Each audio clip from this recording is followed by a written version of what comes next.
Thanks for tuning in to Research, Design, and Counseling, our discussion of the Heppner text Research, Design, and Counseling, 4th edition, Chapter 11, True Experimental Designs, and Chapter 12, Quasi-Experimental and Longitudinal Designs. I'm Brian Fidler, and we'll be joined by Kristen Kansiewicz, both doctoral students at Regent University. Our outline for this video is we will begin with this brief discussion on a biblical integration understanding of research. Why do we pursue research? And then we will look at true experimental designs, both between groups designs and within subjects designs. Next, quasi-experimental designs, including non-equivalent groups design and also interpreting results. And finally, longitudinal designs, such as simple interpreted time series design and interpreted time series with non-equivalent dependent variable design. Why do we research from a biblical perspective? We're trying to discover truth, seeking wisdom. Of all the innumerable scriptures we could pull to have hours of conversation over this, I just want to highlight a few. First one, it is the glory of God to conceal a matter. To search out a matter is the glory of kings. Proverbs 25:2. Wisdom, like an inheritance, is a good thing and benefits those who see the sun. Wisdom is a shelter as money is a shelter, but the advantage of knowledge is this, that wisdom preserves the life of its possessor. Ecclesiastes 7:11 and 12. Desire without knowledge is not good. How much more will hasty feet miss the way? Proverbs 19:2. And finally, we are invited to turn our ears to wisdom and apply our hearts to understanding from Proverbs 2:2. So we can see from these texts that seeking out truth and wisdom gives us a way to find the way, preserving our life. And also, it is a matter of our own glory, that if God is concealing a matter in his creation, that we are to seek it out. Let's jump into chapter 11 of the text, True Experimental Designs. A true experiment tries to control for all confounding variables so that we can be confident whether or not the treatment caused the change that we're seeing. Some key concepts. In a true experiment, we have an experimental group as well as a control. We have random assignment of participants, and then we have between groups design and within subjects design. Of the between groups design, one is the post-test only control group design, in which the participants are randomly assigned to both the experimental and the control groups. We give the experimental group the treatment, but not the control group, and then we measure the change. This most closely reflects the characteristics needed to attribute a causal relationship. One advantage is that because we're not giving a pretest, we don't have to worry about pretest sensitization or the extra expense that may incur for us, so this averts the issue. One limitation is that without the pretest, we don't have available information the pretest could give us. We also don't know the external validity or generalizability of our research. Another between groups design is the pretest post-test control group design, in which the participants are randomly assigned again to experimental and control groups. The experimental group receives a pretest, then the treatment, then the post-test. The control group receives a pretest and then a post-test. And the advantage is then we use this pretest to help perform analyses that are helpful in making certain inferences about the effects of the independent variable and helping to eliminate error variance. This creates a more powerful statistical test and allows for less participants. We can also use the pretest to help select or deselect participants to our study. And then the limitation is that the sensitizing effect of the pretest.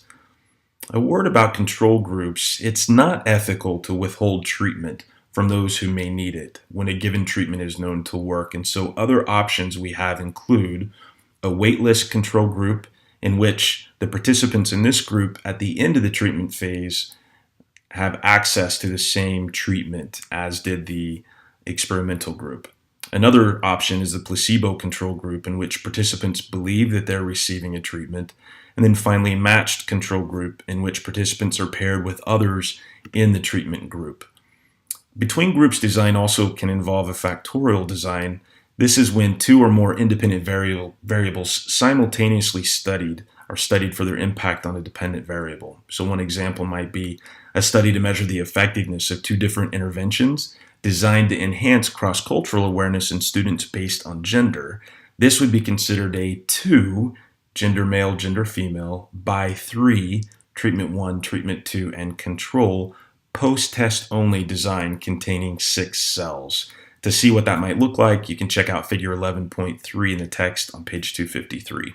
One advantage of the factorial design is that you can see the conditions under which the treatment may operate, such as which gender, a type of intervention, age, or personality of participants, etc.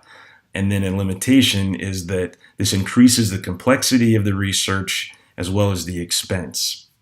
Another between groups design is the dependent sample designs. This addresses issues that may happen with random assignment of participants to groups. Matches comparable participants based upon a variable may be a variable important for understanding the phenomena being investigated. So for example, if intelligence is important theoretically to the research, it should be considered an independent variable and studied under a factorial design. The matched on the variables first before being randomly assigned to the treatment or the control group, and then analyzed with dependent samples t-test, paired t-test, or correlated t-test. Now within subjects design, the main feature being that there's no control group. Each participant serves as his or her own control, and then random assignment is made to the treatment groups. All participants are exposed to all of the treatment conditions. The randomization involves being randomly assigned to different sequences of the treatments. One example of a within subjects design is the crossover design, in which participants are switched or crossed over to different treatment conditions, usually halfway through the study. The threats to internal validity here include history, in which events may happen between the administration of the treatment, maturation, in which participants naturally develop over time, order effects. It could be that a treatment is more effective if presented as a second treatment, or sequence effects. It could be that a treatment is only effective if following another. Another within subjects design is the counterbalanced crossover design. Control the sequential order threats to internal validity through balancing the order of the conditions or treatments. The participants are randomly assigned to two groups that differ in the order in which they receive treatment. A t-test is used to determine if the order made a difference to the dependent variable. If so, it's controlled for. The advantage is that there are less threats to internal validity and greater statistical power. The limitation is that it takes longer to conduct than the between groups design. And now I'm going to pass it off to Kristen to talk about research design, quasi, and longitudinal. All right, thanks for that, Brian. Now we're going to cover Chapter 12 regarding quasi-experimental and longitudinal designs. The quasi-experimental design is what I like to call the good enough experiment. It's when you may not be able to conduct what would be known as a true experiment, as Brian described, because you may not be able to have as much control as you'd like over the experiment. That doesn't mean that the research isn't worth doing. And there may be a few reasons that you might not be able to conduct a true experiment. Cost is one factor. Certainly if you have a lot of participants, or if you have a lot of variables to control, then it can be more costly. Secondly, the selection of participants. You may not be able to get as many or as random a sample as you'd like. There's ethical issues around withholding treatment. So to have a true comparison, you would have to have one group experience treatment and the other group not, but sometimes that's ethically not a viable option. And there may not be availability of appropriate control groups. So you've got to work with what you've got. Now, when you're looking at non-equivalent groups design, it's when your groups are not exactly equal. And so, again, that's okay. The research can be really beneficial, but you need to think through a few problems that you could run into. So if you are using pre-formed groups, this is called a cohort design. It might be therapy groups or school classes that already existed prior to your quasi-experiment. These groups are not randomly selected, and they may not be entirely equal for comparison, but maybe they're good enough. So 2 sixth grade classrooms or 2 cohorts of a group therapy for depression, you may be able to just use what already exists and get enough comparison that it's worthwhile. These groups are not randomly selected, and they might not be entirely equal, and so that's something to consider.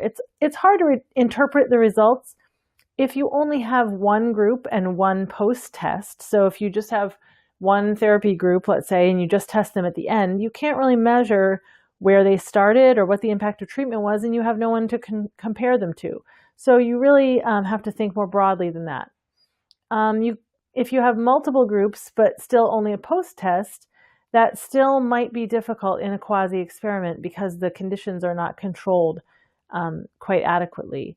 And you may only have one group with a pre-test, post-test, and that can be hard to interpret those results as well because you're not necessarily comparing with other treatments. So those are some things to keep in mind. Now, you can interpret your results better if you use a pre-test, post-test design with 2 groups or more. So if you have, let's say, 2 therapy groups that are pre-formed in a cohort already before your experiment, and you test them both beforehand and then again after the treatment, then you have some real data that you can compare, even with your not perfectly aligned or randomly selected groups.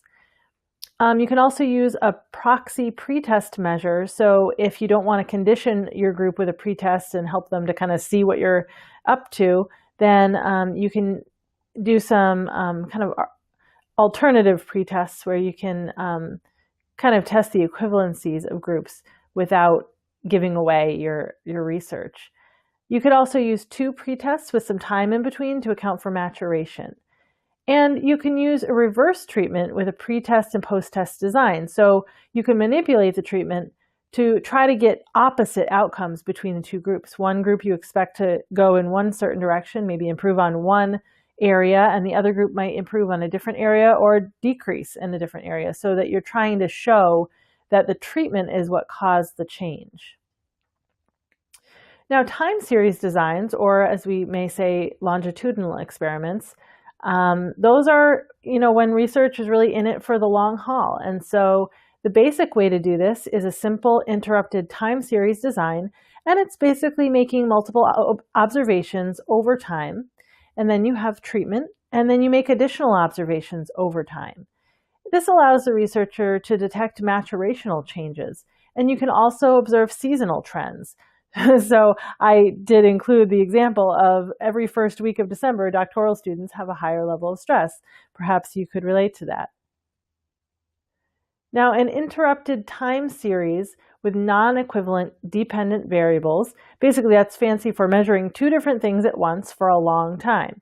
So typically researchers expect one variable to change in this circumstance and the other one to remain the same, hence they're not equivalent. So if you're looking to measure something and you want to prove that the treatment changed that one thing and it changed the thing you expected to change, and the other variable that you're looking at you didn't expect to change and that remains the same, then it kind of gives a little bit more credence to the fact that the treatment is doing what you want it to do. Treatment can be introduced after multiple observations, and 2 or more variables are studied following that treatment. Now, you also can do an analysis of concomitance, which is really fancy for whether a change in one variable leads to a change in another. Some of those terms can be confusing, but it's really a pretty simple concept. The example that they gave in the book was, does a counselor's self-disclosure lead to increased amounts of client self-disclosure? So you're doing one thing and you're changing one variable, and then does that change another variable? So you might actually look at what increases a counselor's willingness or ability to use self-disclosure, and then does that lead to a change with clients? And this design can be helpful in creating predictive measures. Now let's end with a final integrative thought. When we as researchers embrace a long-term view of our studies, we can choose to enter into an eternal perspective. So as a Christian, we can ask, what is the value, the kingdom value, in the subject that I hope to study long term? And what eternal truths can be uncovered when I observe something over a long period of time? I think it's important to embrace the spiritual practice of patience as well, and slowly arriving as you consider longitudinal research design. It might just be good for your spiritual life. Now let's just sum up here for the things that Brian and I have covered in this video. A true experiment between groups controls as many variables as possible, randomly assigns groups, and involves a control group. You can also conduct a true experiment within subjects using a pre- or post-test method to measure the change. And you have to keep maturation in mind and use counterbalance methods in order to eliminate natural growth as a variable. Sometimes in the real world, you can't conduct a true experiment, but there's still value in a quasi-experiment when you compare existing cohorts. Research conducted longitudinally can provide some unique insights that account for maturation and can look at multiple variables and seasonal changes. And let's remember that the quest for truth is a deeply spiritual and scientific one. Remember to connect with your inner truth seeker as you conduct your research. Thanks so much for watching, guys, and if you'd like to contact us, there's our email addresses. Hope you enjoyed this video.